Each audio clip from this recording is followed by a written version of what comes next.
hari dong, Mama nggak masak. Sakit? Baru sakit segini doang ngeluh. Rondong mamanya tuh perhatiin terus. Pokoknya kagak.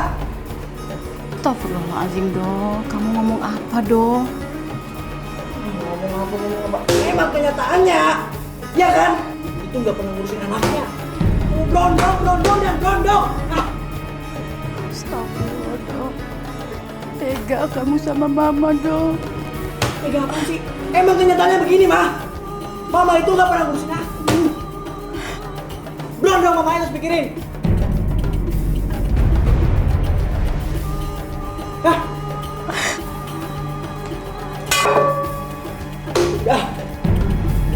Dah, ngurusin aja pacar Mama. Aku makan di luar.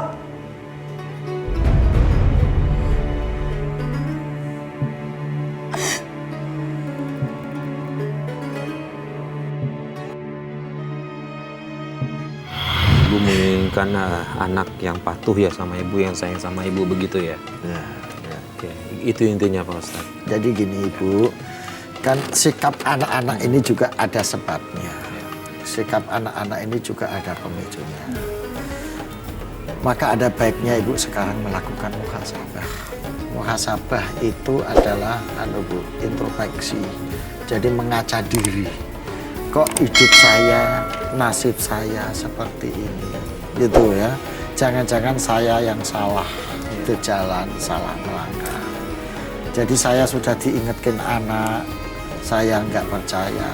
Saya sudah diingetin anak, tapi saya tetap ngotot.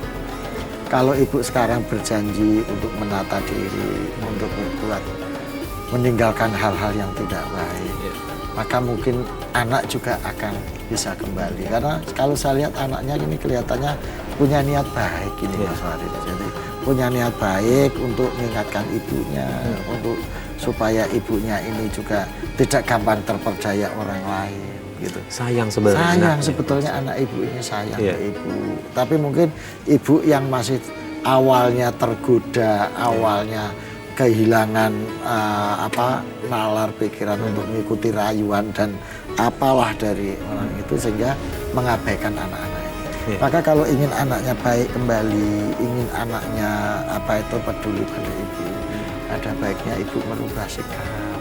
Ya. Kalau perlu yakinkan pada anak-anak bahwa ibu mau berubah, mau menuruti nasihat anak-anak, mau menuruti apa yang dikatakan anak-anak. Saya kira itu. Insya Allah anak akan bisa menerima. Amin. Dan terkait dengan itu Pak Ustadz, kami juga sudah mengundang anak. Ya. Yang pertama, mudah-mudahan dia juga bisa setidaknya membuka hati, atau setidaknya menegur ibunya dengan cara yang baik, tidak mendiamkan, tidak juga dengan marah-marah. Insya Allah. Ya, dan alhamdulillah sudah hadir di studio Pak Ustadz. Baik ya. Datang Mas. Ari, kamu kok di sini? Mas Ari ya? Iya. Masya Allah, alhamdulillah. Silakan. Ibu, saya sengaja mengundang Ari ke sini karena saya kepingin hubungan antara ibu dengan anak tidak ada batasan, tidak membatasi, rasa saling sayang itu ada gitu kan. Kita juga udah ngobrol sama Ari kalau memang Ari sebenarnya peduli sama ibu. Begitu ya Ari ya? Oke. Cuma yang jadi pertanyaan, apa yang bikin Ari sampai sekarang masih marah sama ibu? Jujur ya Mas, saya kecewa sama Mama. Semenjak Mama punya pacar yang lebih muda dan Mama bekerja, uangnya itu suka dikasih sama pacarnya. Saya tuh perlu kasih sayang Mama, bukan Mama malah memperdulikan pacarnya. Berarti adik-adiknya Ari juga tidak mendapatkan kasih sayang begitu dari mamanya ya? Iya Mas. Oke. Ari udah pernah ngomong baik-baik belum sama mamanya Ari kalau Ari nggak suka mama seperti itu? Sudah Mas. Tapi tetap aja kelakuan Mama seperti ini. Kalau dari versi mama sih katanya mungkin Ari kasar berbuatnya, maksudnya mama nggak suka gitu dengan caranya Ari negor ya mama kayak begitu. Mungkin itu yang harus ada diubah sedikit ya. Tapi intinya Ari melakukan itu karena sayang kan ya? Sangat sayang banget saya. Saya sayang banget sama mama. Ibu sudah dengar langsung. Mama nggak seperti itu kok. Mama sayang kalian. Mama terjebak salah pilih laki-laki.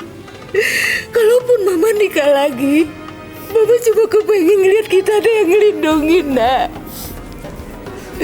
Bukan berarti mama seperti wanita yang nggak benar. Tapi Ari gak mau mama punya pasangan lagi, Mak. Cukup bapak dan mantan suami ibu yang kedua. Ari gak mau lagi ibu disakiti laki-laki lagi. Maafin mama ya, nak. Mama jadi begini gara-gara kurang perhatian. Dan kamu jadi kurang perhatian gara-gara mama juga punya pacar. Oke, artinya Ari sama ibu sudah memahami penyebabnya apa gitu. Sudah mengerti apa yang harus dilakukan sebenarnya Pak Ustadz. Itu mungkin karena egonya itu yang masih Jadi lebih kuat. sebetulnya nggak ego juga, Mas. Ini karena Mas Ari ini niatnya baik, mulia untuk menyelamatkan ibunya dari pengaruh-pengaruh karena sudah melihat gelagat tidak baik dari calon pasangannya.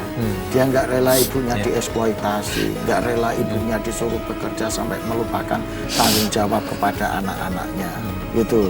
Sehingga sudah dinasehati, tapi kok masih tetap ngotot, masih gitu ya Mas Ari ya kira-kira, sehingga menjadi patah arang seperti itu. Tapi Mas Ari, bagaimanapun orang lupa, orang yang sedang lupa itu memang nggak bisa diingetin secara spontan. Jadi menurut saya kejadian masa lalu itu sudah menjadi bagian dari penggalan catatan untuk Mas Ari.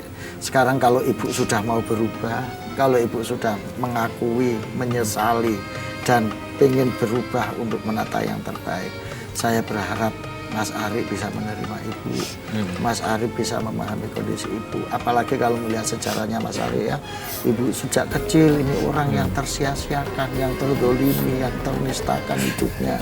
Sampai ketika ada orang yang perhatian sedikit aja, dia langsung gampang terlena. Ini secara psikologisnya itu nasib yang menimpa ibunya Mas Ari.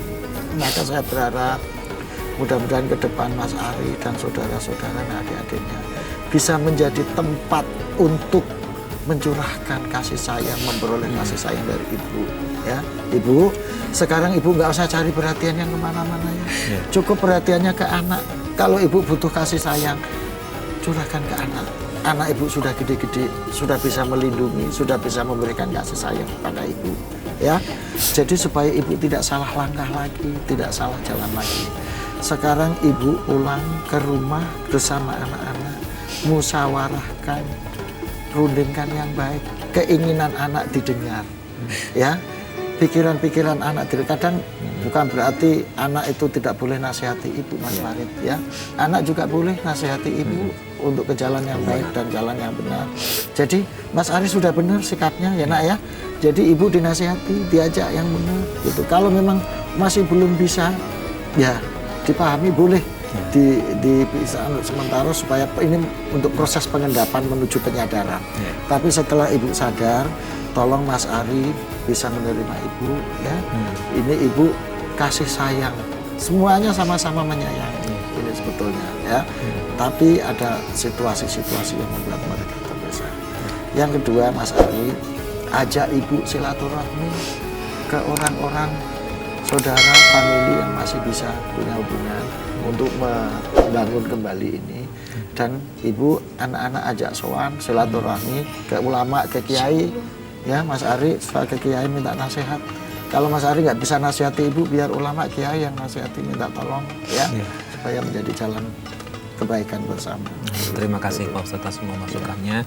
Mudah-mudahan buat Mas Ari yang pengen sampai Pak Ustadz bisa dijalankan. Pesan saya cuma satu, mengingatkan ibu tapi dengan cara yang baik, jangan dengan cara yang kasar atau menyakiti hati ibu. Buat ibu juga mudah-mudahan ini bermanfaat apa yang disampaikan Pak Ustadz ya Bu ya. Ibu harus fokus sama anak-anaknya. Ibu punya 3 anak ya, itu yang paling penting sih. Saya kapok, Mas. Saya nggak mau. Saya cuma kepengen hidup tenang. Saya kepengen cuma anak-anak sayang sama saya. Sudah berapa lama nggak ketemu dengan anak-anak ibu? Sebenarnya saya ada di rumah cuma karena karena gimana ya? Ya. Paham sendirilah Pak Ustadz. Ya, mudah-mudahan setelah ini dibukakan pintu hati masing-masing ibu. Ibu juga kalau memang sudah berjanji pengen berubah sikap, pengen merubah jalan, insya Allah anak akan